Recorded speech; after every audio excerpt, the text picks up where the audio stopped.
വാഴ എന്ന സിനിമയുടെ അനുഭവ സാക്ഷ്യമാണ് നമ്മൾ ഇന്നിവിടെ പറയാൻ പോകുന്നത്. എനിക്ക് നല്ല ജലദോഷമുണ്ട് സിനിമ കഴിഞ്ഞ് വന്നതിന് ശേഷം. അപ്പോൾ ഇടക്ക് തുമ്മലും ചീറ്റലൊക്കെ ഉണ്ടാവും. നിങ്ങൾ ദയവ് ചെയ്ത് ക്ഷമിക്കുക. അപ്പോൾ നമുക്ക് നേരെ അനുഭവ സാക്ഷ്യത്തിലേക്ക് കടന്നു കഴിഞ്ഞാൽ, ഈ സിനിമയുടെ ഏറ്റവും വലിയ ഒരു പോസിറ്റീവായിട്ട് എനിക്ക് തോന്നിയത് ഇതിൻ്റെ തിരക്കഥയും, പിന്നെ ഒരു പോസിറ്റീവ് ഇതിൻ്റെ കാസ്റ്റിങ്ങുമാണ്. എൻ്റെ പൊന്നെ ഗംഭീരം, രണ്ടും എടുത്തു പറയേണ്ട സംഭവങ്ങളാണ്. തിരക്കഥയെ കുറിച്ചിട്ട് പറഞ്ഞു കഴിഞ്ഞാൽ, ഇതിലെ കഥാപാത്രങ്ങൾ, ഇതിൽ കുറച്ച് അച്ഛന്മാരെ കാണിക്കുന്നുണ്ട്. നമ്മൾ ഇന്ന് വരെ നമ്മുടെ ജീവിതത്തിൽ കണ്ടിരിക്കുന്ന നമ്മുടെ കൂട്ടുകാരുടെ അച്ഛന്മാരുടെ ഓരോ സ്വഭാവങ്ങൾ അങ്ങനെയൊക്കെ ഉണ്ടാവുമല്ലോ. നമ്മുടെ അച്ഛൻ്റെ ഉണ്ടാവും, നമ്മുടെ കൂട്ടുകാരുടെ അച്ഛൻ്റെ ഉണ്ടാവും. ചില സ്ഥലത്ത് പോയി ചില ആളുകളുടെ, ഈ നമുക്ക് ഒരു പരിചയമില്ലാത്ത കുട്ടികളുടെ ഒരു അച്ഛൻ ചിലപ്പോൾ പി ടി മീറ്റിങ്ങിനൊക്കെ വന്നിട്ട് അവനെ ട്രീറ്റ് ചെയ്യുന്നതൊക്കെ നമ്മൾ കണ്ടിട്ടുണ്ട്. ഏത് രീതി, അങ്ങനെ പല വെറൈറ്റീസ് ഓഫ് അച്ഛന്മാരെന്ന് പറയില്ലേ, അത് ഈ സിനിമയിൽ ഗംഭീരമായിട്ട് ചെയ്തിട്ടുണ്ട്. അതിന് വലിയൊരു കൈയടി ഇതിൻ്റെ തിരക്കഥാകൃത്ത് വിപിൻ ദാസിന് കൊടുക്കണം. അത്രയും ഡീറ്റെയിൽ ആയിട്ട് സ്ക്രിപ്റ്റിൽ ഈ സംഭവം എഴുതി വെച്ചിട്ടുണ്ട് എന്നാണ് എനിക്ക് തോന്നുന്നത്. പിന്നെ പറയേണ്ടത് ഇതിൻ്റെ കാസ്റ്റിംഗ് ആണ്. കാസ്റ്റിംഗ് കൃത്യമായിട്ട് ഓരോ കഥാപാത്രത്തിന് അനുയോജ്യമായിട്ടുള്ള വ്യക്തികളെ, അത് നിങ്ങൾക്ക് സിനിമ കാണുമ്പോൾ നിങ്ങൾക്ക് മനസ്സിലാവും ഞാൻ ഈ പറയുന്നത് എത്രത്തോളം ഇതാണെന്ന്. അത് ചെറിയ കുട്ടികൾ മുതൽ ആ ഒരു സംഭവം തുടങ്ങുന്നുണ്ട്. ഞാൻ ഇതിനു മുന്നേ എനിക്ക് അത്രയും അടിപൊളിയായിട്ട് എനിക്ക് ഫീൽ ചെയ്തത് കമ്മട്ടിപ്പാടം സിനിമയിലൊക്കെയുള്ള കാസ്റ്റിംഗ് ആണ്. ഇതിലേക്ക് വരുമ്പോൾ എനിക്ക് അത് ഭയങ്കരമായിട്ട് എനിക്ക് അടിപൊളിയായിട്ട് ഫീൽ ചെയ്തു. അതാണ്, ആ രണ്ട് കാര്യങ്ങളാണ് എനിക്ക് ഏറ്റവും ആദ്യം എടുത്തു പറയണമെന്ന് തോന്നിയത്. പിന്നെ പെർഫോമൻസ് സൈഡിലേക്ക് വന്നു കഴിഞ്ഞാൽ ഒരു ലോഡ് ആൾക്കാരുണ്ട്. എല്ലാവരുടെയും പേര് പറഞ്ഞു തന്നെ പോകണം. അതിനു മുന്നേ എനിക്ക് പ്രത്യേകം എടുത്ത് പറയണമെന്ന് തോന്നിയ കുറച്ച് ആളുകളുടെ പെർഫോമൻസിനെ കുറിച്ചിട്ട് പറയണം. ആദ്യമേ തന്നെ പറയേണ്ടത് നമ്മുടെ കോട്ടയം നസീർ. അദ്ദേഹത്തിൻ്റെ പെർഫോമൻസ് പല സിനിമകളായിട്ട് നമ്മൾ എടുത്ത് പറഞ്ഞുകൊണ്ടിരിക്കുകയാണ്. അദ്ദേഹം വളരെ ഗംഭീരമായിട്ട് ചെയ്തിട്ടുണ്ട്. പക്ഷേ ഈ സിനിമയിലേക്ക് വരുമ്പോൾ കോട്ടയം നസീറും അതുപോലെ അമിത് എന്നാണ് അദ്ദേഹത്തിൻ്റെ പേരെന്ന് തോന്നുന്നു, അമിത്തും കൂടിയുള്ള ഒരു കോമ്പിനേഷൻ സീൻ വീടിൻ്റെ അകത്ത് വരുന്നുണ്ട്. അത് വെറുതെ ഗംഭീരാക്കിയിട്ട്, അത് പ്രത്യേകിച്ച് അമിത്തിൻ്റെ ക്യാരക്ടറിൻ്റെ ഒരു ഇമോഷണൽ സീനാണത്. അവിടെ അമിത് കൊടുത്തേക്കുന്നൊരു എക്സ്പ്രഷൻ, ഒരു ഇമോഷനൊക്കെ, അത് ഇത് ട്രോൾ ആവോ ഇല്ലേന്ന് എനിക്കറിയില്ല. എനിക്കിത് ഭയങ്കരമായിട്ട് വർക്കായി. ഞാൻ ഇന്ന് ആ സീനിലുണ്ടല്ലോ, എൻ്റെ കണ്ണൊക്കെ നിറഞ്ഞൊഴുകി. എനിക്ക് ഈ പറഞ്ഞ പോലെ ചെറിയൊരു ഇമോഷൻ കണ്ടു കഴിഞ്ഞാൽ എൻ്റെ കണ്ണ് നിറയും, അത് വേറെ കാര്യം. പക്ഷെ ഇതെനിക്ക് ഭയങ്കരമായിട്ട് വർക്കായിട്ടോ. എനിക്ക് അത്രയും ഗംഭീരമായിട്ടാണ് അമിത് അത് ചെയ്തു വെച്ചിരിക്കുന്നതെന്ന് എനിക്ക് ഫീൽ ചെയ്തു.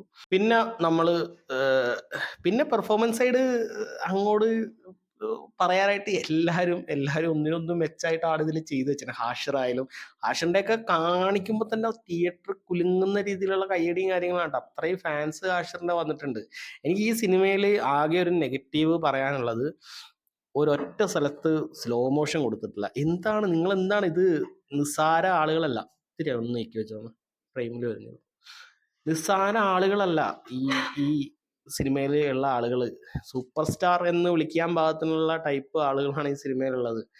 അവരുടെ ഒരു ഫാൻ ബേസ് കാര്യങ്ങളൊക്കെ വെച്ചിട്ട് ഇതിൽ ഒരുപാട് സ്ഥലത്ത് നമുക്ക് വേണമെന്നുണ്ടെങ്കിൽ ഈ പറഞ്ഞ പോലെ സ്ലോ മോഷൻ കാര്യങ്ങളൊക്കെ കൊടുത്ത് ഗംഭീരാക്കായിരുന്നു. പക്ഷേ എങ്ങും സംവിധായകൻ ആനന്ദ് മേനോൻ എങ്ങും ചെയ്തിട്ടില്ല. അതിലെനിക്ക് അതിയായ സങ്കടമുണ്ട്.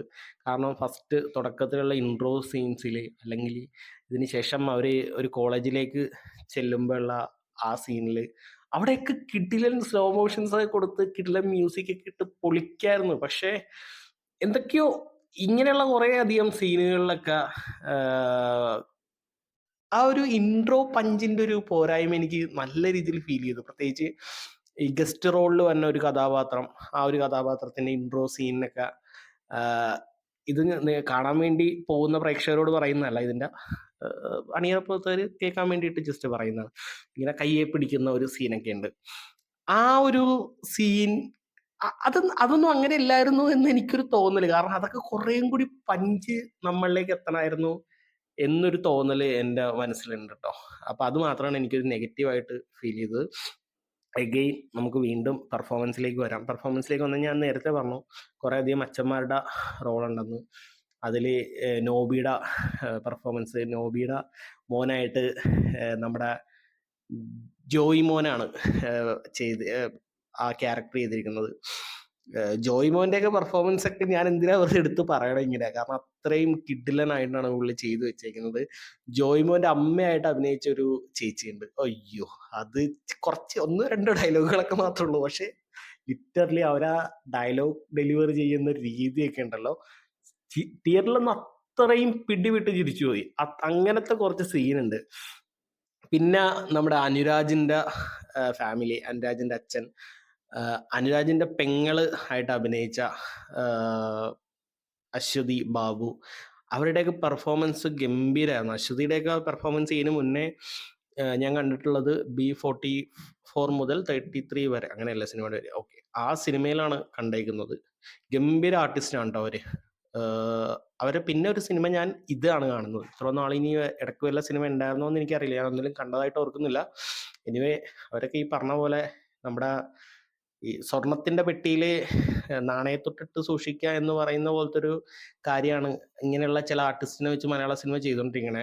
അശ്വതി, അതുപോലെ പ്രിയ ശ്രീജിത്ത്, നമ്മുടെ സാഫ് ബോയുടെ അമ്മയായിട്ട് അഭിനയിക്കുന്ന, ജഗദീഷേന്റെ വൈഫായിട്ട് അഭിനയിക്കുന്ന ക്യാരക്ടർ പ്രിയ ശ്രീജിത്ത്, ഇവരുടെയൊക്കെ പെർഫോമൻസ് ശരിക്കും ഇവരുടെയൊക്കെ മുൻ സിനിമകളൊക്കെ നിങ്ങളൊന്നെടുത്ത് കണ്ടു കഴിഞ്ഞാൽ നിങ്ങൾക്ക് മനസ്സിലാവും. പ്രിയ ശ്രീജിത്തിന്റെ വിശുദ്ധ വേശ്യ എന്ന് പറയുന്നൊരു ചെറിയൊരു ഷോർട്ട് ഫിലിം ഉണ്ട്. ഞാൻ അതിലാണ് ആദ്യമായിട്ട് ഇവരെ കാണുന്നത്. ഞാൻ കണ്ട് ഉടനെ അവർക്ക് മെസ്സേജ് അയച്ചിട്ടുണ്ടായിരുന്നു. അത്രയും ഗംഭീര പെർഫോമൻസ് ആണ് ആ ഒരു സിനിമയിൽ കാണിച്ചിരിക്കുന്നത്. അതുപോലത്തെ ഒരു ക്യാരക്ടർ പിന്നെ എനിക്ക് അവരെങ്ങും കാണാൻ പറ്റിയിട്ടില്ല. പക്ഷേ ഈ സിനിമയിലേക്ക് വരുമ്പോൾ കുറേ അധികം സിനിമകളിൽ കാണാത്ത കുറച്ച് ഇമോഷൻസ്, കാര്യങ്ങൾ അവർക്ക് ഈ സിനിമയിൽ കൈകാര്യം ചെയ്യാൻ പറ്റിയിട്ടുണ്ട്. അത് അവർ മനോഹരമായിട്ട് ഈ സിനിമയിൽ ചെയ്തിട്ടുണ്ട്. ഈ ഗോളം സിനിമയിൽ വെറുതെ ഒരു പോലീസുകാരിയായിട്ട് ബാക്കിൽ കൈയും കെട്ടി നിൽക്കുന്നതൊക്കെ കണ്ടിട്ട് എനിക്ക് സങ്കടം തോന്നി. ഒരു ആർട്ടിസ്റ്റിനെ വിളിച്ച് ഇങ്ങനെ ഇത്രയും നല്ലൊരു ആർട്ടിസ്റ്റിനെ വിളിച്ചിട്ട് ഒരു ഡയലോഗ് പോലും ഇല്ലാതെ അങ്ങനെ നിർത്തുക എന്ന് പറയുന്നത് തെണ്ടിത്തരാണ് എന്ന് തന്നെ പറയാലോ. പിന്നെ അത് പറഞ്ഞിട്ടും കാര്യമില്ല. ഇപ്പൊ അവരെ സംബന്ധിച്ചോളം നല്ല റോള് വന്നാലല്ലേ എടുക്കാൻ പറ്റുള്ളൂ. അങ്ങനെ കുറേ അധികം സംഭവങ്ങൾ ഉണ്ട്. പിന്നെ ഞാനൊന്നും വിട്ടുപോയിട്ടില്ല എന്ന് തോന്നുന്നു. ഇതിൽ പെർഫോമൻസ് സൈഡ് പറയുവാണെന്നുണ്ടെങ്കിൽ ഇത് ശരിക്കും എഴുതി വെച്ചിട്ട് തന്നെ പറയേണ്ട കാര്യമാണ്. അത്രയും അധികം ഉണ്ട് പറയാനായിട്ട്. അപ്പോ അത്രേ ഉള്ളൂ. ഈ പെർഫോമൻസ് സൈഡ് നമുക്ക് വേണമെങ്കിൽ ഇതുകൊണ്ട് നിർത്താം. പിന്നെ സിനിമാറ്റോഗ്രാഫി കാര്യങ്ങളിലേക്കൊക്കെ വന്നു കഴിഞ്ഞാൽ ഈ സിനിമക്ക് ആവശ്യമായിട്ടുള്ള രീതിയിലുള്ള മനോഹരമായിട്ടുള്ള വിഷ്വൽസ് കാര്യങ്ങളാണ് സിനിമയിലുള്ളത്. ഒരു ഗംഭീര സിനിമാറ്റോഗ്രാഫി എന്നൊന്നും പറയാനില്ല. ഈ സിനിമ മുന്നോട്ട് പോകുന്നത് ഇതിന്റെ തിരക്കഥയുടെ പവർ കൊണ്ടും ഈ പെർഫോമൻസ് കൊണ്ട്, ഈ ആർട്ടിസ്റ്റുകളുടെ ഒരു പെർഫോമൻസിന്റെ ബലത്തിൽ മാത്രം മുന്നോട്ട് പോകുന്ന ഒരു സിനിമയാണ്. സംവിധാനത്തിൽ ഈ സിനിമ ഞാൻ നേരത്തെ പറഞ്ഞല്ലോ, ചില സീനിലൊക്കെ ഇത്രയും പഞ്ച് പോരാ എന്നുള്ള ഒരു തോന്നൽ എനിക്ക് ഉള്ളുകൊണ്ടുണ്ടായി. ഇതൊന്നും എനിക്ക് ഇങ്ങനെയല്ല, ഈ സീനൊന്നും കാണണ്ടേ, അങ്ങനത്തെ ഒരു തോന്നൽ നമുക്ക് വരില്ലേ. അതാണ് എനിക്ക് മൊത്തത്തിൽ ഈ സിനിമയിൽ ഒരു ചെറിയൊരു നെഗറ്റീവായിട്ട് എനിക്ക് ഫീൽ ചെയ്തത്. അതർവൈസ് ഈ സിനിമ എനിക്ക് ഇനി ഒന്നും കൂടി പോയി കാണാം. അത് ചെറിയൊരു നെഗറ്റീവാണ് ട്ടോ. നിങ്ങളത് സിനിമയുടെ മൊത്തത്തിൽ പോരായ്മയായിട്ടൊന്നും എടുക്കരുത്. ഈ സിനിമ ഇനിയും ഉറപ്പായിട്ടും റിപ്പീറ്റ് വാച്ച് വാല്യൂ ഉള്ള ഒരു പടം തന്നെയാണ് ഈ വാഴ എന്ന് പറഞ്ഞ ഈ ഒരു സിനിമ. ഇനിയും എന്തായാലും ഒരു പ്രാവശ്യം കൂടി തിയേറ്ററിൽ തന്നെ പോയി കാണും. പിന്നെ ഇതിന്റെ ടെയിൽ എൻഡിലേക്ക് വരുമ്പോഴുള്ള കുറച്ച് സീൻസ് കാര്യങ്ങളൊക്കെ കിടുവായിരുന്നു, പൊളിയായിരുന്നു. ഈ സിനിമയിൽ ആവശ്യത്തിൽ കൂടുതൽ ഞാൻ ചിരിച്ചിട്ടുണ്ട്. ക്ലൈമാക്സിലേക്ക് എത്തിയപ്പോൾ നല്ല രീതിയിൽ കരഞ്ഞു. അത് കണ്ണൊക്കെ നിറഞ്ഞങ്ങ് ഒഴുകി എൻ്റെ. എനിക്ക് അത്ര ഇമോഷണൽ ആയിട്ട് കണക്ട് ആയ ഒരുപാടധികം സീനുകൾ ഈ സിനിമയിലുണ്ട്. BGM ആയാലും എല്ലാം നമ്മളെ ഈ സിനിമയെ ഭയങ്കരമായിട്ട് എലിവേറ്റ് ചെയ്യാനായിട്ട് സപ്പോർട്ട് ചെയ്യുന്നുണ്ട് ഇതെല്ലാം തന്നെ. അത്രയാണ് ഈ സിനിമയെ കുറിച്ചിട്ട് എനിക്ക് പറയാനുള്ളത്. ഇനിയും ഞാൻ വെറുതെ വലിച്ചു നീട്ടി പറയുന്നില്ല. ഇപ്പൊ തന്നെ ഒരുപാട് അധികമായിട്ടുണ്ട്. ഇഷ്ടപ്പെട്ട സിനിമ ആയതുകൊണ്ട് അങ്ങനെയൊക്കെ പറഞ്ഞതേ ഉള്ളൂ. അപ്പോൾ അത്രേ ഉള്ളൂ സിനിമയെ കുറിച്ചിട്ട് പറയാനായിട്ട്. Anyway, thank you so much.